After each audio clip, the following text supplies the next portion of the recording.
Welcome to another episode of the Bandwagon podcast. And today I've got a fairly unique guest, somebody who's actually who's still involved in the kind of music, entertainment, film industry, but is behind the camera. So giving us a new perspective. It's Steve Smith. Welcome to the Bandwagon podcast. Thank you, Ricky. So grateful to be on here, especially following up with GV, Dr. Zeus, Jazzy B.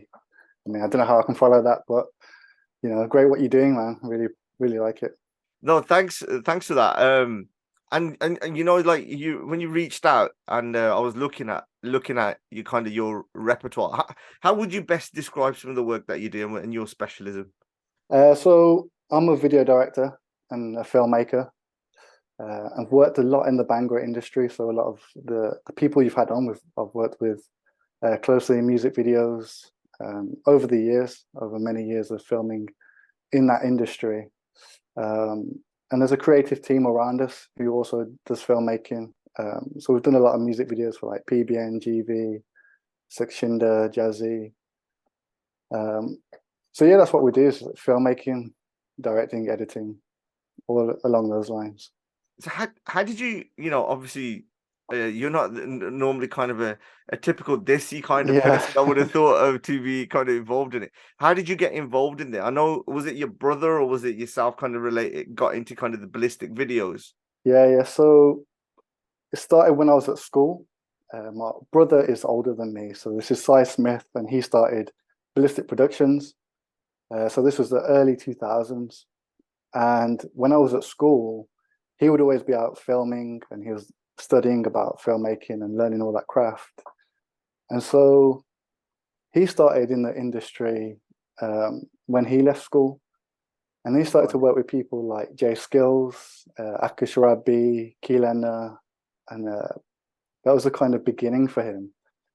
And so when he was filming, I would jump on set and I'd be helping to crew and I'd get involved and I'd be able to see everything that's happening and see all these artists. And yeah, so like once he took off with Jay Skills, he brought something different because of his creativity, because of his passion and work ethic. You know, he kind of shook up the industry a little bit with his early videos with the J Skills, and then that brought attention. And then we started to work with like Miss Pooja and Sukshinder. So that's where it started for me, through watching him. The history of ballistic itself, like ballistic videos, when they used to produce make videos, it was very high end, high quality, high production of it. So like, was that the standard that you already seen, or was your brother kind of like working on different things, and were you involved in different kind of crews as well?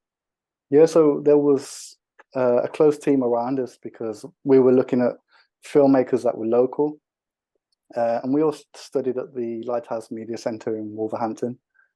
He studied there when he left school. I studied there when I left school. But, he just had a great team around him. And through his passion and creativity, he wanted to set that standard and create a high production. And back then you had like the camera guy, which was the camera guy, the lighting guy, which was the lighting guy, the producer, director. And so it was this whole team coming together to create these videos. And that's where that production value came from. And that's what he was known for. Whereas like today, people just go out film with the camera because it's so accessible now.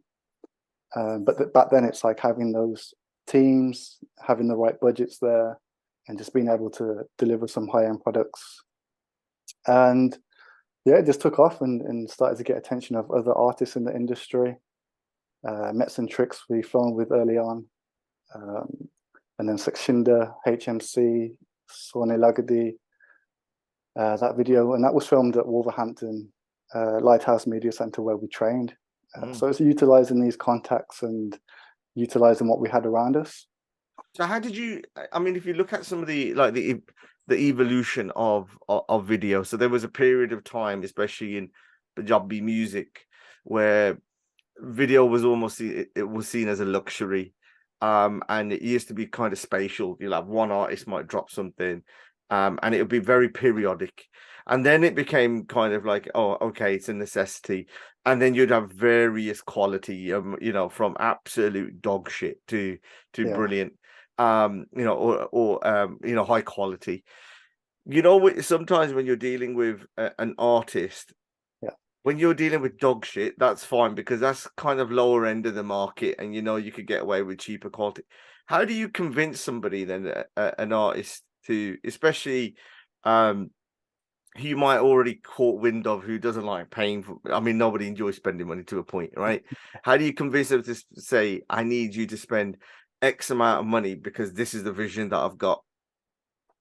Yeah, so that can either come from their side where they say, this is our set budget, this is what we're working with, what can you do? And or sometimes it will come from us where we say, this is our budget that we work to, and that covers filming, and it covers the editing, and then it covers locations. But that really comes down to the idea as well and what you want to film. You might need a location, you might need extra crew members or dancers. But I mean, with the low end budgets, we can still try and maximize what we have around us. Maybe by just filming outside, you got a free location right there. What are some of the things that what were some of your earliest memories of when working on the set then? It was from like the J Skills days and the Mets and Tricks videos that we used to do.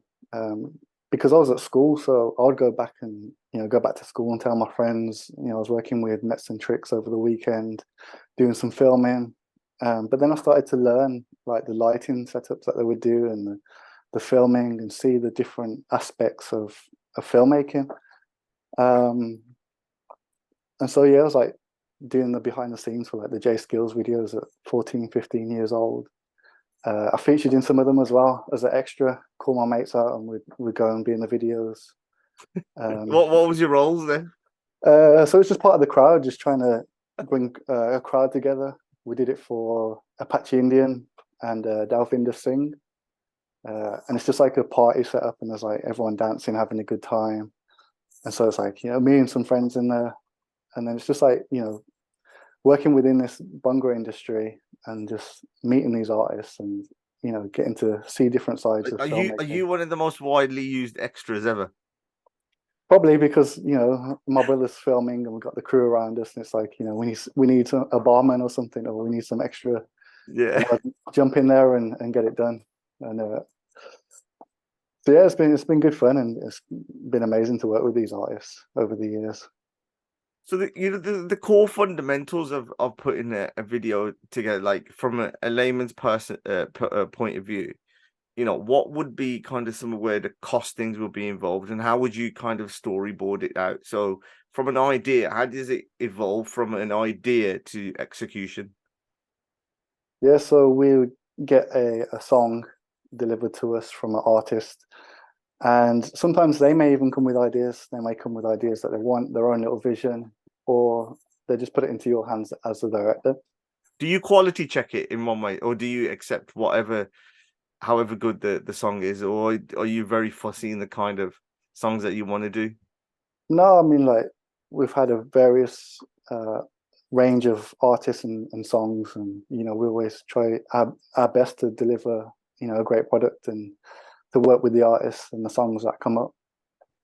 And so yeah, it's just you go from, like, even like with the Indian songs and all those different tracks, it's like you may not understand the language, but you can work with how the song feels or how it sounds, or get a translation of those lyrics, and then just kind of building an idea from there. And then you go and find the locations that you need for filming that vision. And then, do you need dancers, or do you need models? Do you need cars? Do you need a house? And it's just constantly just bringing those different elements in until you get a shoot day, and then you go out and film at that location, and then just kind of bring that vision out on the day. And then, do you what are some of the common challenges that you would face when doing it? Because and how does it differ from obviously when you're doing a film, it's a longer format. What do you prefer Yeah. doing? Kind of like a music video or a film? So I've done a lot of music videos, um, and so it's a music video is kind of a short format of, of a film. You still got your lighting aspect, you still got the camera aspect, the storyboarding, the scripting, and all that. And so I like doing the music videos. You can go out for the day, you can film at a location, capture everything you need, and you've wrapped up, and then you still have that creative process. Whereas a feature film, they're over weeks and months of filming, so they can be quite long and very long days, early mornings, late nights. And so yeah, it gets a bit much on the features. But I filmed with some Bollywood films. My lighting friend has all the big equipment, all the big lights and stuff, and so there was a project I got involved with him, and that was for Satinder Sartaaj, the Black Prince. Okay, and that was about Maharaja Dalip Singh, right? Yeah, that's correct. And yeah, so he was doing the lighting for that. He's got all the massive lights and trucks and everything. So I helped him do some lighting work on that, and it was great to get involved with those actors and actresses that were a part of that. And do you find, are you kind of a natural chill out point where the stars will come, because you're probably not like, well, the diversity of the cast? Yeah, I mean it's great. I'm used to it because of all the music videos we've done over the years, and working with the Bhangra industry. Um, you get to see these different artists and build these relationships. Um, so then I'd be on set and I'd message a friend to say, like, I'm working with this person today, Or just or showing this off in it, is basically. actress, and then they'll say, oh yeah, they're really big and they've been in a couple films and TV and stuff. But still learning and still getting to know these actors and actresses, and it's great to be on set with them. Some of the work they've done over the years, it's amazing. When you look back on it, was there any kind of key videos that you learned the biggest kind of lessons on, or some of the key stories that you remember? I think they all have their little challenges. There was one where the generator we had for the lighting, because we were filming outside, it's like the generator broke down, and then we needed to get that fixed and sorted out, and it was like in the middle of nowhere.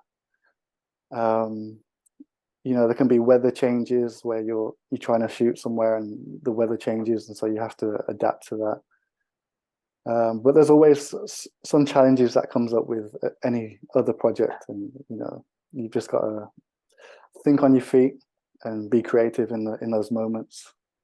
With the introduction of obviously with the evolution of technology in terms of how people are using equipment, how difficult does that make your life as a director? Does it, for some people, it might be easier because you've got all these different things that these tools open to you. But I'm guessing that it might be a little bit difficult to kind of stay on top of it all and making sure that you're kind of ahead of the curve, especially if you're trying to deliver high quality products. Yeah, so every other week you've got a new camera, and that camera has better functions, better quality. It's smaller, it's lighter. So that's happening all the time. The So cameras are what's the price constantly of changing. like, obviously we used to kind of an iPhone. I'm using like a Logitech webcam now, a 4K one. Okay. I've changed up recently, and I'll probably have to change up again, but I'm trying to get a more inset kind of camera setup studio. Yep. So like, tell us the range of value of cameras that you would use. Yeah, so Apple were pushing how much they were shooting films on their iPhones, Yeah. and they'd push commercials for that and adverts to show off, like, this is what the iPhone can do. And they were like full feature films. And then you got like your small DSLR cameras, and then you got to your bigger cameras, which are your film cameras, like the Red camera, the ARRI cameras. And how much would they be? They can be hundreds of thousands. So one camera that you've been filming, it could be like 100 grand. Yeah, and then you've got all the attachments. So you've got the lenses to add on. all the batteries and all the cables and monitors and everything to connect to that. So it adds up. Do you It ever adds up a lot. panic then when you're holding something like that and you're filming on it? I mean, like, one, you've got an idea and a vision of what to do. You might be involved. It might be a quite active shoot. Are you conscious about how? Because I remember when during uni, I used to help one of my mates and to do wedding photography, right? Yeah. And you know, the camera, it was like a 10 grand camera then. Right, this is 20 years ago, Yeah. and it used to be put on the back seat. It used to have its own seat belt. It used to be kind of covered. It was protected. It was the most important thing going, right? Yeah, So, that's what it. Put the when seatbelt you on. when you evolve it to something like almost worth a house, how do you kind of proactively kind of protect it? Yeah, so you are covered with insurance. I get that. Look, insurance is fine, right? Yeah, but That's just a comfort. But when you're holding it, do you panic in that way, or do you stop certain shots because it might bring it at risk? yeah, you got to make sure obviously the equipment is safe and we're shooting in the right way. But it's like when you do lens changes, you've got the big prime lenses which are a set focal point. And then when you're changing the lens for another focal point, it's you got to make sure you're holding with two hands, almost like a baby. It's like Yeah, you want to make sure very it's okay. expensive one. And yeah, and so it happens like sometimes the camera might have broken for some reason, or a lens has dropped. Over so many years of filming, it's going to happen at some point. I don't know how I would react if Yeah. I genuinely wouldn't know what to do. But when we're filming all the Bhangra videos back in the day, it was all the DV cam, so it was all on tape, and then you'd have to digitize the tapes to get the footage to then be able to edit it. Whereas now everything is digital, so you can just film onto the card, upload it to the computer, and you're ready to go. This might be one of the most stupidest questions I ask, but I'm trying to out of genuine curiosity. Like obviously I would watch a video and I'd have an idea. I'll be like, oh, this seems good, and especially nowadays, it's shot very good. Yeah. Can you immediately tell if it's high budget or not? You can. I think it's down to like the framing of the shot. What kind of lighting setup they might have, and then obviously the quality Is that that you're your watching. specialism, the lighting bit then? And so I'm more of a director, so it would be like the vision of what the concept is, what's happening, Yeah. what's the story, what's it going to look like, who's involved, where's the location, and just bringing the overall vision of the story of what's happening in the video. So that's the director's role. But yeah, I've done like the filming and the lighting work as well. And so when you watch projects, you can see like if they have a good lighting setup, you can see all these finer details that makes up an image. So was there ever a time where you and an artist, for example, especially during a music video, kind of clashed in terms of ideas? I mean, at the end of the day, it's the client's project, and it's what they want for their track, and so it's like we may have an idea, and there may be a bit of a disagreement, but then you have to understand it is their project, and you kind of have to kind of roll with what they want to do, but also you put your professional touch on that, and kind of go back and forth where it's like you want to do this, but we should probably do it like this because of XYZ, and that's where that experience comes in. But it happens, they have a vision and you have your vision, and it's trying to get on the same page. What's the? I know I don't really mean to kind of give you a competitive edge away, but like, what is the average kind of cost of a music video now? It can vary. You can have an artist that will just have a couple £100 to just want to go out and film something simple, or you can have a couple £1,000, and the artist might want to just put something behind what they're putting out. So it comes down to the artist and what they want to put in. So the more you put in, the more things that we can bring in. Like you can get a crane involved, you can get dancers involved, you can get bigger locations. But what I mean, like like as a director and your team around you, when you're looking at, do you get whisperings of like, oh, blah blah blah, spend X amount on the video? Um, Not really. I think there's a kind of general for what people want to spend on a video. Um, but then if you look at like the UK industry, you know, they have bigger budgets because they got the record labels and so on behind them.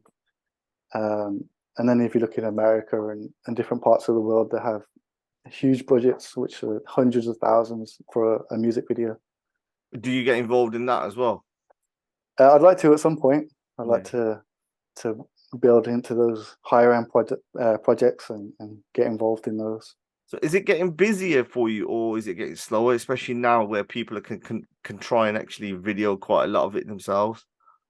No, I think there was a lot of record labels back in the day. We worked very closely with Moviebox. They have such a great back catalogue and smashed it in what they've done. And so we worked closely with them over the years, and a lot of artists came from there. And now it's like more independent, and it's more, you know, the music industry has changed with the streaming and just being able to just put something out on YouTube or Spotify. So artists are doing more of their own thing now, and you know, because it's off their own back, they might have like those smaller budgets, just trying to fund it themselves and do it themselves. And you know, it has changed over the years, but you know, still busy, and people are still putting things out and still producing songs and still pushing the music videos. So it's really good to see. It's good to see that's happening. If there was a couple of things that when you're making something that you want to convey to the audience watching, what would that be? So like in my earlier videos, I did a video for Mumsy Stranger and Richie Rich, Right. and that was Streets of Bollywood 3, or it's also known as City Guy. And with those songs, it is like there's a lot of melody, there's a whole story behind the song. And so I tried to capture that in my videos and try to bring that story forward by having a storyline happen between the guy and the girl, and trying to set up the right locations to bring some sort of story that the viewers can watch. And so I always try to bring the story out. You know, you can do a performance-based video, which is just strictly performing to the camera. But with my videos, I just try and capture what the song is, what its essence is of that song that they're trying to put out. Is there like a trademark that you always do in one of your in a film or in a video that you do? Not necessarily, but it is trying to capture the story behind the song. You know, a lot of music videos can be performance based and are performance based. But with a lot of my videos, it was just trying to really bring that story out. So as you're watching it, it's like a short film almost that you're watching. So how did your story then evolve from doing music videos to get into film? So as I said, my friend was doing the lighting for a lot of Bollywood shoots, which got me access to the Black Prince with Satinder Sartaaj. And then a friend of mine called me to do some extra work and to feature on a film, which is like basically just being in the background. Maybe if it's a restaurant or a bar, you're filling out that space with multiple people's extras. Mm. And this guy would call me up, he's a producer of like a lot of these films, and he called me up to do some extra work. And I was like, yeah, cool, come down, can bring some friends down. And then from that point, he kept calling me back because I turn up and I'll be there and help out where it's needed.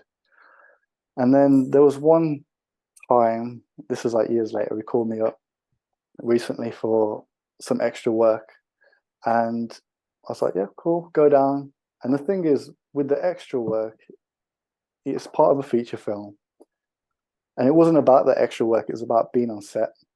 So forget the money and the extra work, it was about being around creative people, being on set, watching how they film, what cameras are they using. So this is kind of going in the back You're door constantly absorbing all the information around to basically see what you can enhance in your own like kind of work. Yeah, because it was he called me down to do extra work on this feature film. But for me, it's like, it's an opportunity for me to be on set. To, so forget about the extra work and any money from that. It was an opportunity to be on set. And so I went down and met with the producer who called me up. And we were waiting for other people to come in. I think they were filming at another location. And then I heard that they were talking, having a conversation, the producer and this other guy. And they were saying that they needed a focus puller for the day. A what?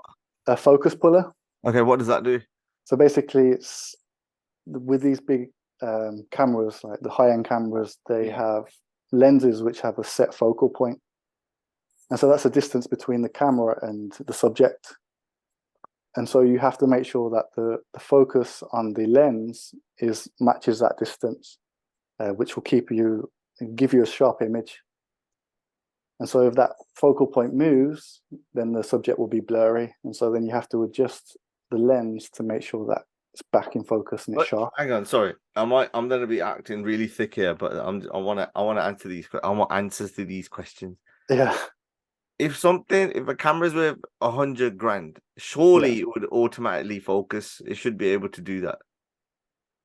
So you can get autofocus, but well, you should be for that amount of money. Yeah, but it's actually better to do it manually. And with these lenses as well, it's a set focal point, so it's not like a zoom lens and you can zoom in and out. And I was just thinking. Yeah, I'm in my basic head. It's like it's zooming in and out. That's it. Now these are like huge lenses that are like, and there's like special glass in it, which is like pristine, that gives you a clear image. And so you can get a control which connects to the focus, and then you can adjust the focus distance to keep it sharp. And so the producer was talking about that, how they needed somebody to help out. And because I had that experience, I spoke to them and I was just like, look, I can do focus pulling. I've done it on, some of the big cameras for different projects.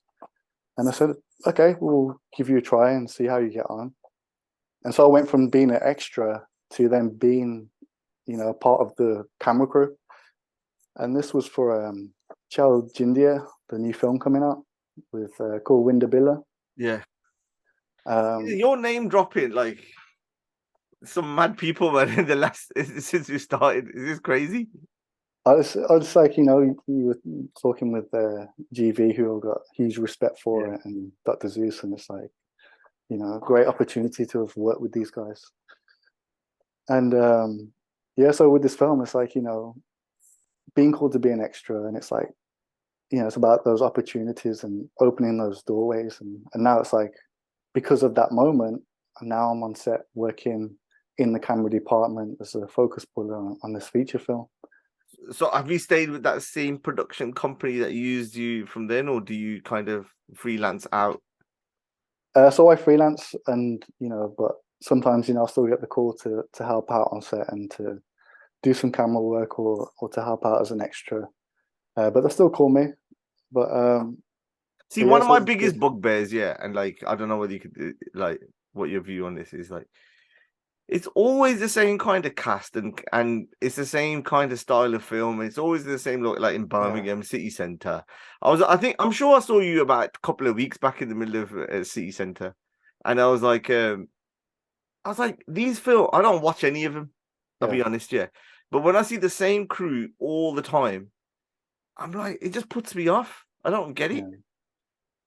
I think it's like with us. It's like, is that right though? Is that but you're behind the camera, so I understand it from there. Yeah, I think like because they have their networks and their contacts. It's people who they know and people who they've worked with over the years. You're gonna want to get involved because that they're a good actor or they're a good cinematographer. It's like with us. It's like we're based in the Midlands. Growing up in Wolverhampton, there was a group of us that worked together that were directors and filmmakers, and so we constantly be working together on all these different projects.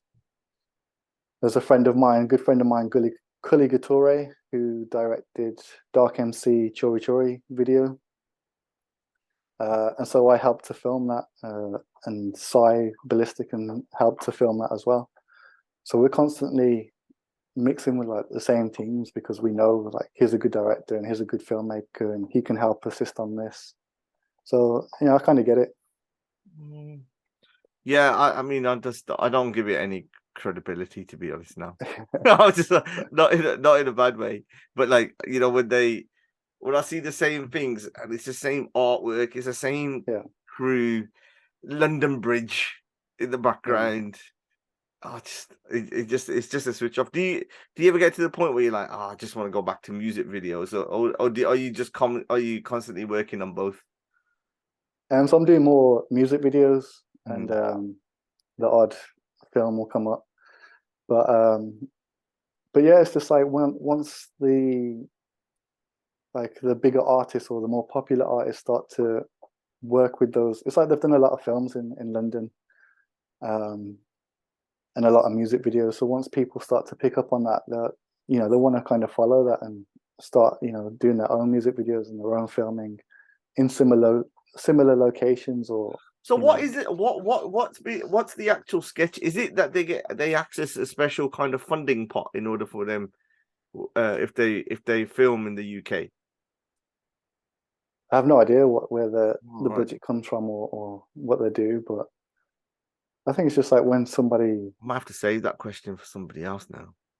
Yeah, I think when somebody sees what's successful, what's popular, then it's like people want to kind of copy it, follow that, because then it's like, it's done and it's tried and we know it works, kind of thing. So in your line of work, what's the kind of future challenges that you're expecting to come? I think now it's just trying to get the right budgets that we can work with, the right artists that want to come out and work and produce some videos. I think that's it, really. I mean, it's constantly changing and adapting, as from the old sukshinder videos to even recently. It's like the cameras change, the way we're editing is changing. It's all these different aspects, but you just got to keep rolling with it, keep moving with the times. See, I speak to a lot of young up and coming artists as well, and one of the big things that they've got the natural talent to kind of sing and showcase.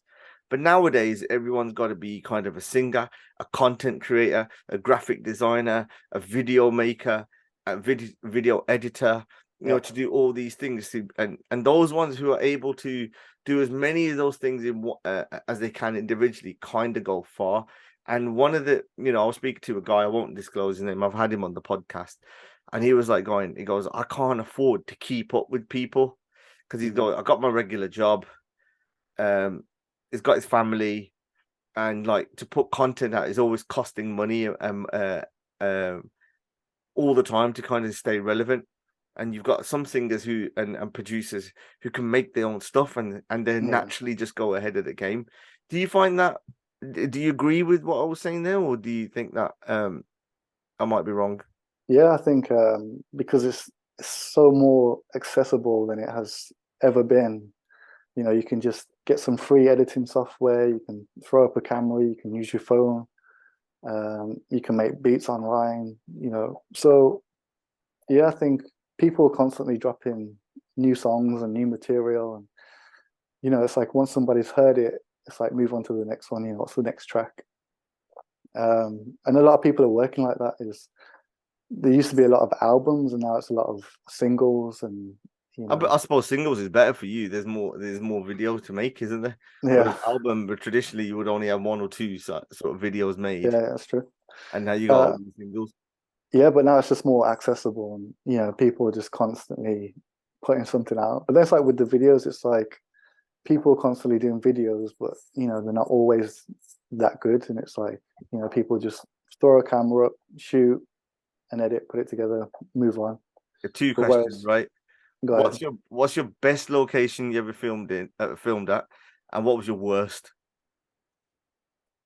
The worst would probably be outside in the snow or in the rain. Where was that? Just a general outdoor shoot, because obviously it's so cold and it's wet, it's raining, and you've got to protect the equipment, and you've got lights and stuff. So that's probably one of the hardest ones where you're just freezing cold. Some of the best,